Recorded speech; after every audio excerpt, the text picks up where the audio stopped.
The wedding veil was already pinned into her hair when the hospital called. "Ms. Bennett, your father collapsed." Clara Bennett stopped breathing. For 3 days, everyone had been telling her that everything would be fine. Her engagement party was supposed to be tomorrow. Her wedding to Daniel Ashford, the ambitious son of a powerful senator, was supposed to come 6 weeks later. Her father was supposed to walk her down the aisle. Instead, he was lying unconscious in a hospital bed with a failing heart. And now somehow Clara was standing inside a small private chapel wearing a wedding dress she had never chosen, waiting to marry a man she had never met. "Can I see my father?" Her stepmother didn't even look at her. After the ceremony, Clara stared at her. "What?" Vivian Mercer adjusted the pearl earrings hanging from her ears. "You heard me. My father is in the hospital, and he's getting the surgery he needs." "Then take me to him." Vivian's expression hardened. "The surgeon won't begin until the payment is secured." Clara felt her stomach twist. "You said the surgery was covered." "I said I found a way to pay for it." "You found a way?" Vivian smiled without warmth. "I found a husband." The words were so absurd that Clara actually laughed. Then she saw the manila folder sitting on the table. A photograph was clipped to the front. A man stood beside an old pickup truck, holding a little girl in one arm. He looked nothing like the wealthy men Clara had grown up around. His shirt was wrinkled. His dark hair was slightly too long. His face looked tired. Not ordinary tired, the kind of tired that came from years of sleeping badly and carrying too much responsibility. "That man?" Vivian nodded. "Ethan Vale." "Who is he?" "A widower." Clara stared at the picture again. "And?" "He has a daughter." "So?" "He needs someone to take care of her." Clara slowly looked back at Vivian. "And apparently you decided that someone should be me." Vivian's voice became quiet. "Your father's surgery cost $2 million. Clara went still. "You're lying." "I wish I were." "Where did you get that number?" "From the hospital." Clara's fingers tightened around the edge of the chair. "And this man is paying?" "Yes." "For marrying me?" Vivian shrugged. "Call it an arrangement." Clara stared at her stepmother with disbelief. "You're selling me." "No." Vivian leaned closer. "I'm saving your father." Clara wanted to scream. Instead, she whispered, "You're saving him with my life." Vivian didn't answer, because she didn't need to. The chapel doors opened. "It's time." Clara turned toward the entrance. Rain hammered against the stained glass windows. There were only a handful of people inside. No friends, no family members who loved her. Just 2 strangers Vivian had hired as witnesses. An elderly priest, Vivian herself, and the man from the photograph, Ethan Vale. He stood beside a little girl wearing a pale blue dress. The child looked about 5. She was clutching the man's hand with both of hers. Clara walked forward. Every step felt like another piece of her old life being buried. She didn't smile. She couldn't. When she reached the altar, Ethan looked at her. And something about his expression surprised her. He didn't look pleased. He didn't look relieved. He looked ashamed, as though he hated what was happening. Clara stopped beside him. "What's her name?" she whispered. The little girl looked up. "Lily." "Hi, Lily." The girl didn't answer. She only tightened her grip on Ethan's hand. The priest began the ceremony. Clara barely heard him. Her heart was pounding so loudly that it drowned out the words. Then the priest turned toward Ethan. "Do you take Clara Bennett as your wife?" Ethan looked directly into Clara's eyes.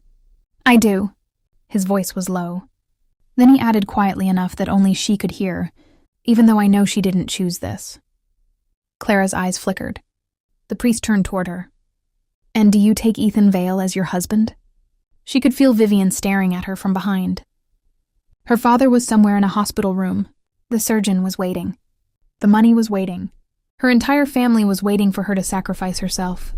Clara swallowed. "I do." Her voice didn't shake. Then she looked at Ethan. "But I want you to understand something." He waited. "I don't love you." "I know." "I didn't choose you." "I know. I'm only standing here because my father's life depends on it." Ethan nodded. "As it should be." Those 4 words unsettled her more than any argument could have. The priest handed them the rings. Ethan slid the ring onto her finger carefully. He didn't kiss her. He didn't touch her afterward. He simply stepped back. The priest pronounced them husband and wife. Vivian smiled. Clara's phone vibrated. She looked down. One message, payment confirmed, surgery beginning now. Her knees almost gave out. Her father was going to live, at least for now. Outside, rain was pouring over the chapel steps. Vivian grabbed Clara's arm. You did what you had to do. Clara pulled away. No, you did what you wanted. Vivian's eyes narrowed. Don't start. You made me marry a stranger. You should be grateful. For what? For having a father worth saving. Clara stared at her. Then she looked across the parking lot. Ethan was putting Lily into the back seat of an old gray sedan. He carefully fastened the child's seatbelt. Then he took off his jacket and placed it around her shoulders, because she was shivering. Clara watched him close the door. Something didn't make sense. If he was so desperate for a wife, why did he look like he wanted to disappear? Vivian noticed her staring. Don't romanticize him. I wasn't. Men like that know exactly how to make women feel sorry for them. Clara looked at Vivian. Then why are you nervous? For the first time, Vivian's expression changed. Only for a second. But Clara saw it. Fear. Real fear. Vivian recovered immediately. Get in the car. Clara didn't answer. She walked toward Ethan. He opened the passenger door. You can sit in the back if you want. I'm not sitting anywhere until you tell me where we're going. Home. You're home? Yes. She hesitated, then got inside. The drive began in silence. Lily fell asleep within minutes. Clara watched the city pass outside. At first, the streets were familiar. Then they became poorer. Old storefronts, closed diners, factories, railroad tracks. Clara frowned. This isn't where rich people live. Ethan didn't look at her. No. Then where exactly are you taking me? My home. That doesn't answer my question. It will. They drove for another 20 minutes. Then the road became empty. Tall trees lined both sides. A black iron gate appeared ahead. It opened before Ethan even stopped. Clara sat upright. Beyond the gate was a long private road illuminated by small golden lamps. A lake appeared through the trees, and beyond it stood an enormous stone estate. Clara's mouth opened slightly. She turned toward Ethan. What is this? He parked. My house. She looked at him, then at the estate, then back at him. You live here? Yes, but... She couldn't finish. Ethan got out of the car. Clara followed. Staff members came outside with umbrellas. An older woman hurried toward Lily. My little bird. Lily woke instantly. Rosa! The woman lifted her into her arms. Clara stood frozen beneath the rain. Something was wrong. Very wrong. Inside, the estate was even more impressive. Dark wood, high ceilings, original paintings, fresh flowers, quiet staff, no flashy gold, no desperate attempt to look rich. Everything simply existed as though it had been there for generations. Ethan removed his coat. A man in a suit immediately took it. Clara watched him. Who are you? Ethan looked at her. She pointed toward the house. No, really, who are you? He hesitated, then said, Ethan Vale. I know your name. She stepped closer. I mean, who are you? He sighed. The man you married. That isn't an answer. He looked toward Lily, then back at Clara. I'm the founder of Vale Meridian. Clara stopped. She knew that name. Everyone did. Vale Meridian controlled shipping companies, energy projects, technology firms, hotels, and private investment groups across several countries. The man standing in front of her wasn't a broke widower. He was one of the wealthiest men in the country. The man newspapers called the Ghost of Wall Street because he rarely appeared in public. Clara stared at him. You lied to me. I didn't. You let me think you were broke. I let Vivian think that. And me? His eyes softened. I was afraid if you knew who I was, you would believe this was another trap. Clara laughed bitterly. So you chose a different trap. Ethan didn't defend himself. That made her angrier. You don't get to decide what's best for me. You're right. She stepped closer. You stole my choice. I know. You let me walk down that aisle believing I was being sold to some desperate stranger. His jaw tightened. I know. Clara's eyes burned. And you think saying I know fixes it? No. Then what do you want? Ethan looked at her. Nothing tonight. The answer disarmed her. Before she could respond, Lily tugged at Clara's sleeve. Are you staying? Clara looked down. The little girl was staring at her with enormous eyes. I don't know. Lily nodded slowly. Daddy said you might be scared. Clara glanced at Ethan. He said that? Lily nodded. He said grown-ups get scared when people take away their choices. Clara's chest tightened. She looked at Ethan again. For the first time, she wondered what kind of man talked to a 5-year-old about things like that. Before she could ask, the front doors opened. A security officer hurried inside. Mr. Vale. Ethan turned. What? There's someone at the west entrance. Who? The officer hesitated. Vivian Mercer. Clara's blood ran cold. Ethan's expression changed instantly. Don't let her inside. Vivian's voice suddenly echoed from the foyer. Too late. She walked in wearing an elegant black coat, completely dry, carrying a leather handbag. She looked around the estate, then smiled. You didn't tell her, did you? Clara looked from Vivian to Ethan. Tell me what? Neither answered. Vivian's smile widened. The marriage was only the beginning. Clara felt the room tilt. What does that mean? Vivian looked at Ethan. Tell her. Ethan's face hardened. Leave. Vivian laughed softly. You already paid me. Clara's eyes widened. Paid you? Vivian turned toward her. Oh, sweetheart. She opened her handbag. Did you really think your father's surgery was the only reason I arranged this? Clara couldn't move. Vivian pulled out a folder and placed it on the table. There are things about your family, she said, that your father never told you. Clara stared at the folder. Ethan stepped forward. Don't open it. She looked at him. Why? His silence was answer enough. Clara slowly reached for the folder.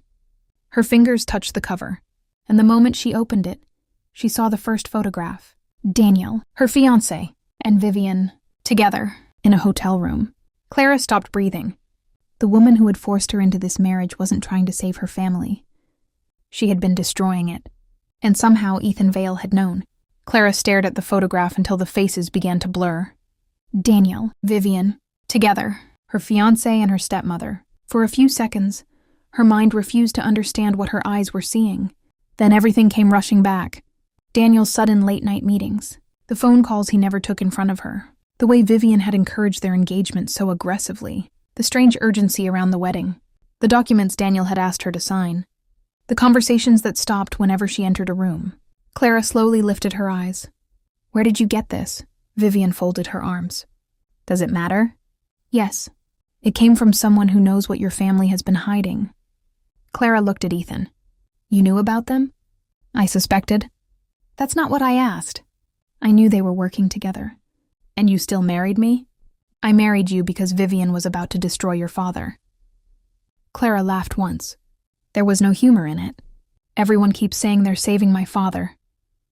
She slammed the photograph onto the table. Who is saving me? Nobody answered. The silence was brutal. Vivian finally sighed.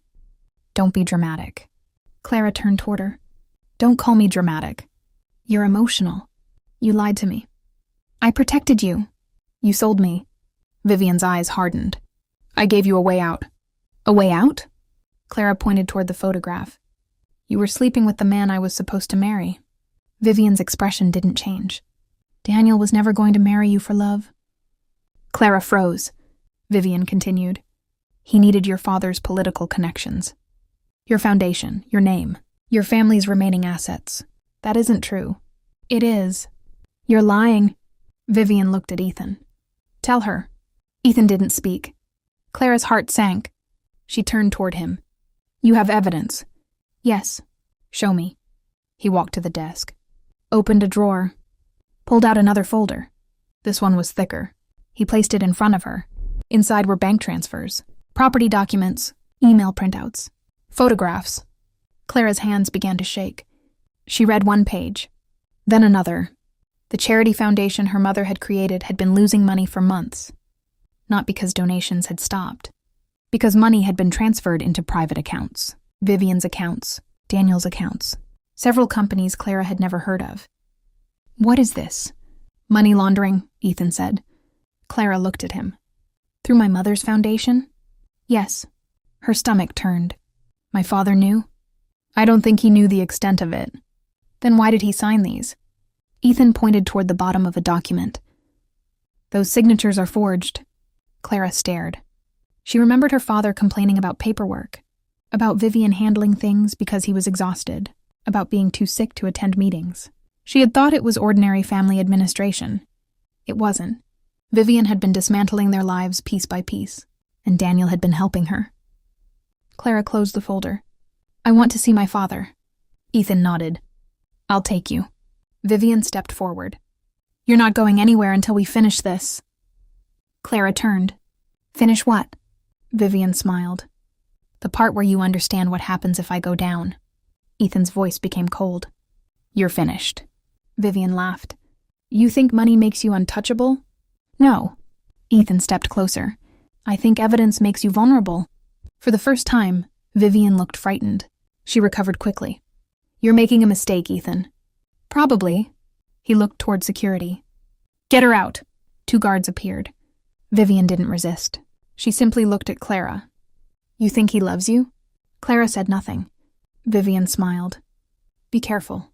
Men like Ethan don't rescue women for free." The doors closed behind her. Clara stood still. Ethan didn't say anything. Finally, she whispered, "Does she know something about you?" He looked at her. "Probably." "What?" "Nothing you need to worry about tonight." Clara's eyes narrowed. "Don't do that." "Do what?" "Decide what I need to know." He looked down. "You're right." She grabbed her coat. "Take me to my father." St. Catherine's Hospital was surrounded by reporters. The moment Ethan's car appeared, cameras turned toward it. Clara lowered her head. She didn't want to become a headline. Not today, not after everything. Inside the hospital, her father's room was quiet. Machines beeped softly beside him. Clara stopped at the doorway. Her father looked smaller than she remembered. His face was pale. His hair had turned almost completely gray. A nurse adjusted the IV. "Mr. Bennett is stable." Clara nodded. "Can I be alone with him?" The nurse left. Clara sat beside the bed. "Dad?" No response. She took his hand. "I got married." Her voice cracked. "I know you can't hear me." She swallowed. "But I did it because they said you wouldn't survive without the surgery." Her father's fingers moved slightly. Clara froze. "Dad?" "Nothing." She leaned closer. "Did you know?" His eyelids fluttered. Clara's heart raced. "Dad, please." His lips moved. She couldn't hear him. "What?" He tried again. "Vivi." Clara's eyes filled. "Vivian?" Her father nodded weakly, then whispered one word. "Run." Clara stopped breathing. The heart monitor jumped. A nurse rushed in. "Step back." Clara was forced into the hallway. Ethan was waiting there. She looked at him. "He knows." "Knows what?" "That Vivian is dangerous." Ethan nodded. "I know." Clara stared. "You knew my father was afraid of her?" "I knew he was afraid of what she'd done." "What exactly did she do?" Ethan's expression changed. "Your father owes me a debt." Clara frowned. "What kind of debt?" "Not financial." He looked toward the hospital room. 10 years ago, I wasn't who I am now." Clara waited. "I was 32. My company was collapsing. I had one major contract left. And if it failed, I would have lost everything." "What happened?" "My car crashed during a storm." Clara's eyes softened. "Your father found me." She remembered her father mentioning an accident years ago. He had always called it the night I was given another life. "He pulled me out before the car caught fire." Ethan's voice was quiet. "He stayed with me until the ambulance arrived." "And you remembered him?" "I never forgot him." Clara looked away. "So this marriage was your way of repaying him?" "At first." She looked at him. "At first?" Ethan didn't answer. Clara understood. The answer was becoming dangerous. That evening, Ethan took her back to the estate. Lily was waiting in the kitchen. She had crayons spread across the table. "Clara!" The little girl ran toward her. Clara caught her automatically. Lily wrapped her arms around her waist. "I thought you weren't coming back." Clara looked at Ethan. He stood in the doorway. Something about the sight of them together made his expression soften. "I came back," Clara said. Lily smiled. "Good." Then she whispered, "Daddy doesn't sleep when you're gone." Ethan closed his eyes. "Lily." "What?" "Go finish your drawing." The little girl ran back to the table. Clara smiled despite herself. "You're terrible at hiding things from children." "I've discovered that." She watched him walk toward the kitchen. For the first time since the wedding, she noticed how tired he looked. Dark circles under his eyes, a slight stiffness in his left shoulder, the way he paused before reaching for the counter. "Are you okay?" "I'm fine." "You're limping." "I am not." "You are." He looked at her. She raised an eyebrow. He sighed. "Old injury." "From what?" "An accident." She remembered the crash. "Your car accident?" "Yes." "And you never had it treated properly?" "I did." "That's not what I asked." He almost smiled. "You're becoming difficult." "I was always difficult." "No." His voice softened. "You were just surrounded by people who trained you to apologize for it." Clara didn't know what to say, so she turned away. That night, Clara couldn't sleep. The estate was too quiet, too large, too unfamiliar. At 2 a.m, she heard voices downstairs. She opened the bedroom door, walked quietly through the hallway. The study door was slightly open. Ethan was inside. So was someone else. Daniel. Clara froze. Daniel stood across from Ethan, his expensive suit wrinkled. "You can't do this." Ethan leaned against the desk. "Watch me." "You don't understand." "I understand perfectly." Daniel's jaw tightened. "She belongs with me." Ethan's eyes turned cold. "She was never yours." Daniel laughed. "You really believe she loves you?" Ethan didn't respond. Daniel smiled. "She married you because she had no choice." Clara's chest tightened. Daniel continued. "She'll never forget that." Ethan's voice was quiet. "I know." "You think you can buy her forgiveness?" "No." "You bought her father." Ethan stepped forward. "I paid for surgery. You bought the marriage. I prevented Vivian from forcing her into something worse." Daniel shook his head. "You don't even know what she's capable of." Ethan stopped. "What does that mean?" Daniel smiled. "Ask her about the night her mother died." Clara's heart stopped. Ethan's expression changed. "Get out." Daniel laughed. "You should ask your wife why her mother left her everything." Clara's hand flew to her mouth. Ethan moved toward the door. Daniel turned. "I'll see myself out." He walked past Clara. Stopped. Their eyes met. Daniel's face changed. For 1 second, he looked almost guilty. Then he whispered, "You really don't know, do you?" Clara stared at him. "Know what?" Daniel smiled. "Ask your father." Then he walked away. Clara stepped into the study. Ethan looked at her. What did he mean? Ethan didn't answer. "What happened to my mother?" "Clara." "Tell me." He looked toward the window. "I don't know everything." "Then tell me what you know." He hesitated. "Your mother wasn't supposed to die that night." Clara's blood ran cold. "What?" "She was investigating something." "What?" "Your father's business." Clara stared at him. "What kind of investigation?" Ethan's jaw tightened. "Financial records." "Vivian?" "Yes." The room seemed to tilt. Clara whispered, "Are you telling me my mother's death wasn't an accident?" Ethan looked directly at her. "I don't know, but you suspect it." "Yes." She stepped back. Her hands were trembling. "My entire life." She couldn't finish. Ethan approached her slowly. "Clara." She raised a hand. "Don't." He stopped. "I need the truth." "You'll get it. All of it." "Yes." She looked at him through tears. "Even if it destroys everything?" Ethan's answer was immediate. Especially then. For the first time, Clara believed him. But neither of them knew that someone outside the study was listening, and that person was holding a phone, recording every word. By morning, the recording would be in the hands of the press. By 7 a.m, the recording was everywhere. Clara woke to the sound of her phone vibrating against the nightstand. Once, twice, then continuously. Dozens of messages, missed calls, news alerts. She opened the first notification. Billionaire's secret wife questions mother's death. Her stomach dropped. Another headline appeared. Ethan Vale. Suspects senator's wife was involved in fatal crash. Clara stopped breathing. She opened the video. The recording was short. Her own voice.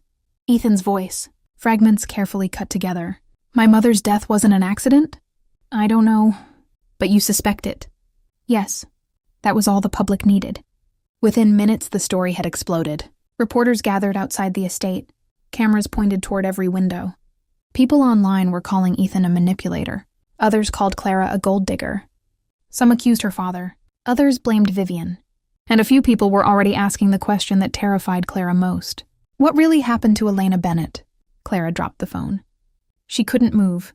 A knock sounded. Ethan entered. He was already dressed. Dark suit.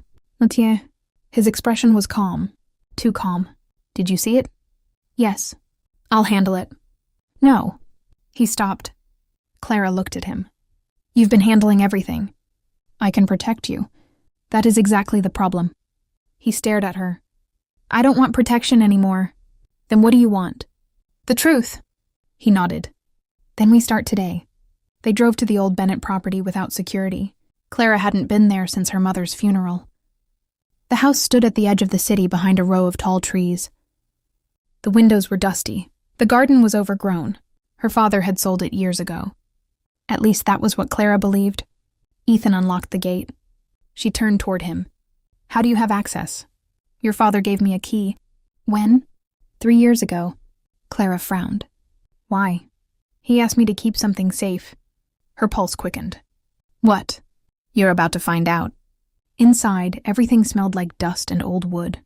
Clara walked slowly through the hallway. The family photographs were still hanging on the walls. Her mother laughing beside a Christmas tree. Her father holding Clara as a baby. Vivian standing beside them years later. Clara stopped. She had always hated that photograph. Vivian looked too happy, too comfortable, as though she had always belonged there. Ethan walked toward the study. Clara followed. He stopped in front of a wooden cabinet, pressed one corner. A hidden compartment opened. Clara stared. Inside was a small metal box. Her father's handwriting was written across the lid. For Clara, only when she is old enough to understand. Her eyes filled instantly. He knew. Yes. He knew something would happen. Maybe. She opened the box. Inside were 3 things. A flash drive, a small silver key, and a letter. Clara picked up the letter. Her hands shook as she unfolded it. My little girl, if you're reading this, then I failed to protect you from the consequences of my mistakes. Your mother was investigating people she should never have trusted. I believed I could fix it before she found out how deep it went. I was wrong. Clara's vision blurred. She continued. Do not trust anyone who tells you Elena's death was simple. It wasn't. And whatever happens, do not let Vivian near the blue ledger. Clara stopped. The blue ledger? Ethan's face changed. What? You know what it is. He didn't answer. Ethan. I've heard of it. From who? Your mother. Clara stared at him. You spoke to my mother? Once. When? 2 days before she died. The room went silent. Clara's hand dropped. You never told me. You didn't ask. You knew her. Yes. How? Ethan took a breath. She contacted me because she believed someone was stealing money from the foundation. Clara sat down. And you helped her? I tried. What happened? She disappeared before our second meeting. Clara looked up. Disappeared? Her car was found 3 miles from here. The crash. Yes. But you said it wasn't an accident. I said I suspected it. Why? Ethan's expression hardened. Because the brakes had been tampered with. Clara froze. That's impossible. The official report said mechanical failure. But the brake lines were cut. Her lips parted. Why didn't anyone tell me? Because the report was changed. By Vivian? I don't know. Clara stood. I want the police file. I already have it. He handed her a folder. She opened it. The original photographs were inside. Her mother's car. The ravine, the broken guardrail, and one photograph of the driver's side. Clara stared at the brake line. It had clearly been cut. She covered her mouth. My father knew. Yes. Why did he stay silent? Ethan looked away. Because he was afraid. Of Vivian? Of what Vivian knew. Clara suddenly remembered her father's words from the hospital. Run! She understood now. He hadn't been confused. He had been warning her. They returned to the estate just before noon. The reporters were still there. Ethan's security team created a path through the crowd. Clara kept her head down. Then someone shouted, Clara! She stopped. Daniel. He stood behind the barricade. His face was bruised from the previous confrontation, but he was smiling. Tell them the truth. Clara stared at him. What truth? Daniel raised his phone. You know what your mother was doing. The crowd became louder. Ethan stepped between them. Leave. Daniel ignored him. Ask your wife about the blue ledger. Clara's heart stopped. The same words. The same warning. Ethan grabbed Daniel by the arm. Security moved in. But Daniel laughed. You can't hide it forever, Vale. Ethan's expression went cold. Take him away. Daniel was dragged backward. But Clara couldn't move. She turned toward Ethan. He knows. Yes. How? I don't know. You're lying. I swear I'm not. She walked past him. Find it. Find what? The blue ledger. That evening, Ethan called an emergency meeting. His chief security officer, his lawyer, his financial investigator, 3 senior executives. Clara sat at the end of the table. She listened. The ledger may not be a physical book, the investigator said. What do you mean? Clara asked. It could be an accounting system. Then why call it a ledger? Because Elena used that term. Ethan looked at Clara. Your mother wasn't careless.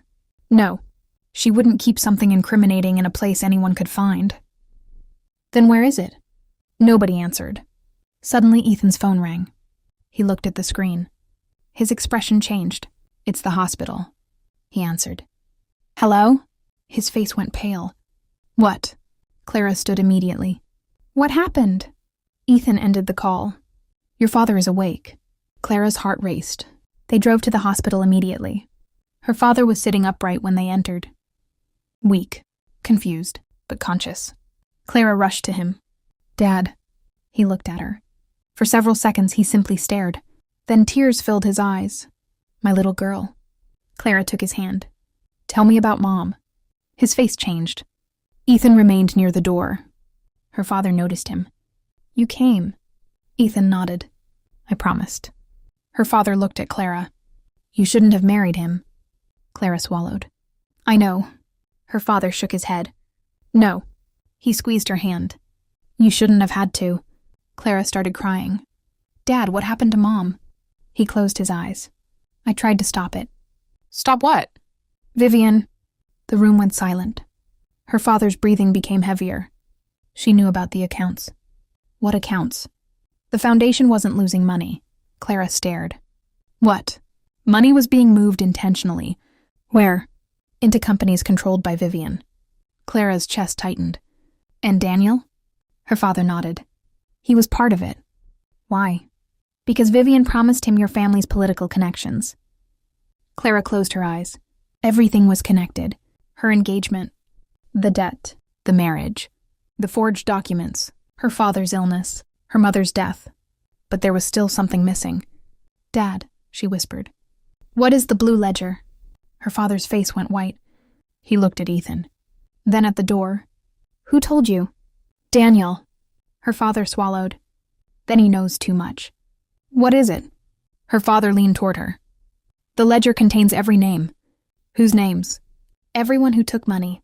Clara's heartbeat accelerated. How many? Her father stared at her. Enough to bring down half the city. Ethan stepped forward. Where is it? Her father shook his head. I don't know. Clara stared at him. You don't know? I gave it to your mother. And she? She gave it to someone she trusted.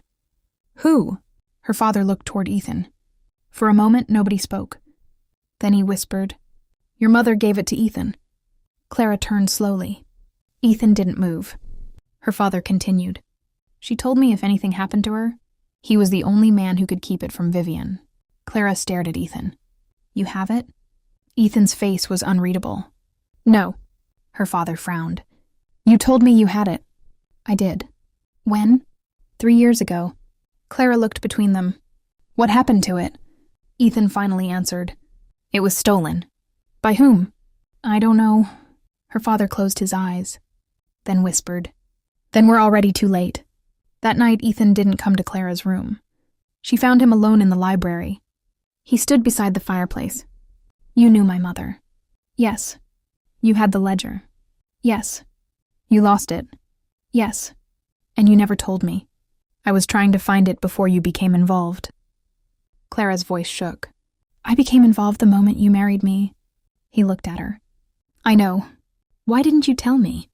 Because the people who stole that ledger killed 2 others trying to recover it. Clara stopped. 2 people? Yes. Who? My former security chief. She stared. And? My wife. The room went silent. Clara's eyes widened. Your first wife? Ethan nodded. She was investigating the same network. Clara suddenly understood why he had looked so broken whenever Mila mentioned her mother. You think they killed her? I don't know. But you suspect it? Yes. Clara stepped closer. Then maybe our families are connected. Ethan looked at her. I've been afraid of exactly that. Before she could answer, a loud crash came from upstairs. They both turned. Then came Mila's scream. Daddy! Ethan ran. Clara followed. Smoke was pouring from the hallway. The nursery door was open. Mila stood inside, terrified, and on the floor beside her was a small metal box, the same kind of box Clara had found that morning.